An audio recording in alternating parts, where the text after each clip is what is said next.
आज एक ऐसी महिला की बात होगी कहानियों की दुनिया में जो आपको मोटिवेशन से भर देगी, जो दिखाएगी कि एक साधारण सी परिवार में जन्मी लड़की अगर करना चाहे तो वो ऊंचाइयों को आसानी से छू सकती है। आज बात होगी जस्टिस बेला की, जो हाल ही में सुप्रीम कोर्ट से रिटायर हुई हैं, जिनके लेकर लगातार विवाद भी चल रहे हैं। पर आज हम नजर डालेंगे उनके जीवन पर। आपको बता दें 10 जून 1960 ये वो तारीख थी जब गुजरात के पाटन में उनका जन्म हुआ था। वो साधारण थी लेकिन मोटिवेशन से भरी हुई थी। उनके पिता एक सम्मानित न्यायिक अधिकारी थे जिनका बार बार तबादला होता रहा। आपको बता दें इस कारण से बेला का जो बचपन था वो गुजरात के अलग अलग शहरों में बीता, जहां उन्होंने अनुशासन और कर्तव्य निष्ठा के जो मूल्य थे उन्हें अपने अंदर बसा लिया था। उनके पिता की जो काम करने की तरीका था और इसके साथ ही कानून के प्रति जो उनका समर्पण था वो बेला के अंदर एक गहरी छाप छोड़ जाता है। आपको बता दें वो छोटी सी उम्र में ही अपने पिता के साथ अदालत में काम करने जाती थी, जिसे लेकर वो बड़ी प्रेरित भी होती थी। आपको बता दें बेला ने अपनी स्कूल को पूरा करने के बाद वडोदरा की एक यूनिवर्सिटी से अपनी जो एलएलबी की पढ़ाई थी वो पूरी करी और कानून की पढ़ाई करने के बाद उनकी जो मेहनत और लगन थी वो उन्हें मेधावी छात्रों के रूप में स्थापित करती है। कानून की पढ़ाई के दौरान ही उन्होंने ये तय कर लिया था कि वो अपने पिता की तरह ही एक न्यायपालिका में अपना एक अहम योगदान देंगी, जिसके चलते उनका सपना था कि वो भी एक दिन न्यायाधीश बन के सामने आएंगी। आपको बताते हैं फिर तारीख आती है जुलाई की 1995 है।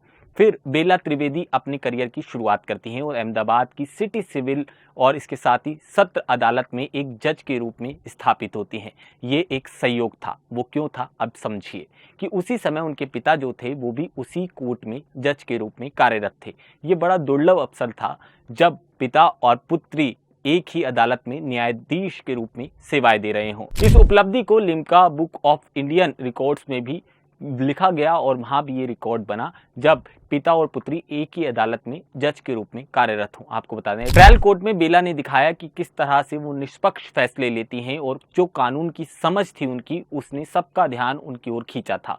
उनकी कार्यशैली एक अनूठा संतुलन था, कानून के प्रति कठोरता और इसके साथ ही मानवीय संवेदनशीलता का वो एक अद्भुत मिश्रण थी। आपको बताते हैं इस दौरान उन्होंने कई महत्वपूर्ण मामलों की सुनवाई की और अपनी ईमानदारी की छाप छोड़ दी। इसके बाद ट्रायल कोर्ट की बात करें तो बाद में बेला त्रिवेदी ने गुजरात हाई कोर्ट में रजिस्ट्रार यानी कि विजिलेंस के रूप में प्रशासनिक जिम्मेदारी संभाली। इसके बाद साल 2003 से साल 2006 तक उन्होंने गुजरात सरकार की विधि सचिव के रूप में काम किया। इस भूमिका में उन्होंने लगातार कई निर्णय लिए और कानून में सुधार किए, जिसमें उनका महत्वपूर्ण योगदान माना जाता है। उनकी प्रशासनिक क्षमता और कानून की प्रति जो उनकी जागरूकता थी उसने सभी अधिकारियों को उनकी ओर खींच लिया था और हर कोई उनकी तारीफ करता था। फिर 17 फरवरी 2011 की तारीख आती है जब बेला त्रिवेदी को गुजरात हाई कोर्ट के एक न्यायाधीश के रूप में उनकी नियुक्ति की जाती है। कुछ समय बाद उनका तबादला राजस्थान हाई कोर्ट में हो जाता है, जहां उन्होंने जून 2011 से फरवरी 2016 तक अपनी सेवाएं दी। राजस्थान में उनके कार्यकाल में खूब सराहना हुई उनकी और उनकी जो निष्पक्षता थी और इसके साथ ही कानून के प्रति उनकी जानकारी उन्हें सम्मानित जो जज थे उनकी श्रेणी में लाकर खड़ा कर देती है। साल 2013 में वो वापस गुजरात हाई कोर्ट लौट जाती हैं, जहां उन्होंने कई महत्वपूर्ण फैसलों पर अपनी राय दी थी। आपको बता दें साल 2021 की बात है और 21 अगस्त को जस्टिस बेला त्रिवेदी को सुप्रीम कोर्ट का न्यायाधीश नियुक्त किया गया। यह उनके करियर का सबसे महत्वपूर्ण पड़ाव था। गुजरात हाई कोर्ट से सुप्रीम कोर्ट में जो ट्रांसफर होने वाली वो पहली महिला जज बनी थी और सुप्रीम कोर्ट की 11वीं महिला न्यायाधीश थी। उनकी नियुक्ति के समय 9 जजों की शपथ समारोह देखा गया था, जिनमें 3 महिलाएं शामिल थी। ये सुप्रीम कोर्ट के इतिहास में एक रिकॉर्ड के रूप में दर्ज हुआ। आपको बता दें सुप्रीम कोर्ट में जस्टिस त्रिवेदी ने कई ऐतिहासिक मामलों में भाग लिया। उन्होंने SC एक्टी जो एक्ट था आरक्षण को लेकर उसके वर्गीकरण पर 7 जजों की जो पीठ थी उसमें हिस्सा लिया, जहां उन्होंने बहुमत से अलग अपनी राय दी। उन्होंने कहा कि राज्य विधानमंडलों को पहले जो सूचीबद्ध जातियां हैं उनको पुनर्गठित करने का अधिकार नहीं है। इसके साथ ही कोविड-19 की महामारी के दौरान गुजरात सरकार को कड़े निर्देश भी दिए थे, ये कहते हुए कि सरकार लोकतंत्र का हवाला देकर अपनी जिम्मेदारियों से नहीं बच सकती। उन्होंने मास्क न पहनने पर जुर्माने को कम करने से इनकार कर दिया था और नागरिकों को उनके कर्तव्यों की याद दिलाई थी। हालांकि साल 2022 में जो बिल्किस बानो मामले में सुनवाई के लिए उन्होंने खुद को अलग कर लिया था, जिसके कारणों का खुलासा नहीं किया गया। इस निर्णय ने कुछ विवादों को भी जन्म दिया, लेकिन उनकी जो निष्पक्षता थी उस पर सवाल नहीं उठे थे। इसके साथ ही अब एक बार जिक्र कर लेते हैं उनकी संपत्ति का।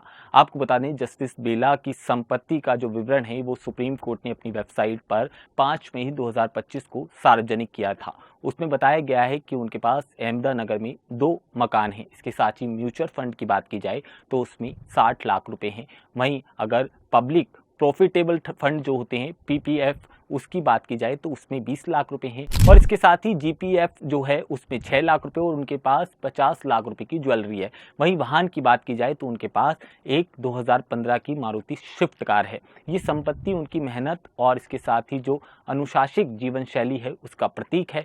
अब रिटायरमेंट को लेकर लगातार विवाद हो रहे हैं, उन पर एक नजर डाल लेते हैं फटाफट से। जस्टिस बेला त्रिवेदी का जो आधिकारिक रिटायरमेंट है वो 9 जून 2025 को होने वाला था, लेकिन व्यक्तिगत कारण क्योंकि उन्हें पारिवारिक समारोह के लिए अमेरिका की यात्रा करनी थी, जिसके चलते उन्होंने 16 मई 2025 को ही अपना अंतिम कार्य दिवस चुना। सुप्रीम कोर्ट की परंपरा के अनुसार रिटायर होने वाले जज के लिए एक औपचारिक बेंच और सुप्रीम कोर्ट जो बार एसोसिएशन है वो विदाई समारोह आयोजित करता है। हालांकि जस्टिस त्रिवेदी के लिए कोई भी विदाई समारोह नहीं हुआ, जो सुप्रीम कोर्ट के 75 साल के इतिहास में पहली बार हुआ है। इस निर्णय ने एक नए विवाद को जन्म दे दिया है। मुख्य न्यायाधीश की बात करें बीआर गवई की और इसके साथ ही बात करें जस्टिस एसजी की, तो उन्होंने जो बार काउंसिल है उसकी कड़ी निंदा भी की है। सीजीआई की ने तो ये तक कह दिया है कि जस्टिस त्रिवेदी को भारतीय न्यायपालिका का अमूल्य संपत्ति वो है और इसके साथ ही जो उनकी निष्पक्षता है और ईमानदारी है उसकी भी सीजीआई ने सराहना की है। कुछ रिपोर्ट के अनुसार ये विवाद जस्टिस त्रिवेदी के एक फैसले से जुड़ा हो सकता है,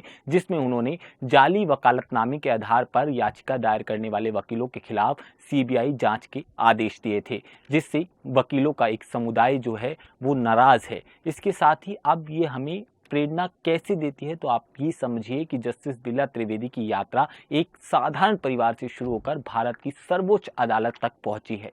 उनकी कहानी कठिन और इसके साथ ही परिश्रम और इसके साथ ही उन्होंने जो निष्पक्षता से फैसले दिए हैं और जो कानून के प्रति उनका समर्पण है वो एक जीती जागती मिसाल है। ट्रायल कोर्ट से सुप्रीम कोर्ट तक उन्होंने हर भूमिका में अपनी छाप छोड़ी है। उनकी संपत्ति जो उनकी मेहनत का परिणाम है, उनके अनुशासित जीवन को दर्शाती है। रिटायरमेंट के बाद उनकी विरासत भारतीय न्यायपालिका को प्रेरणा देती रहेगी।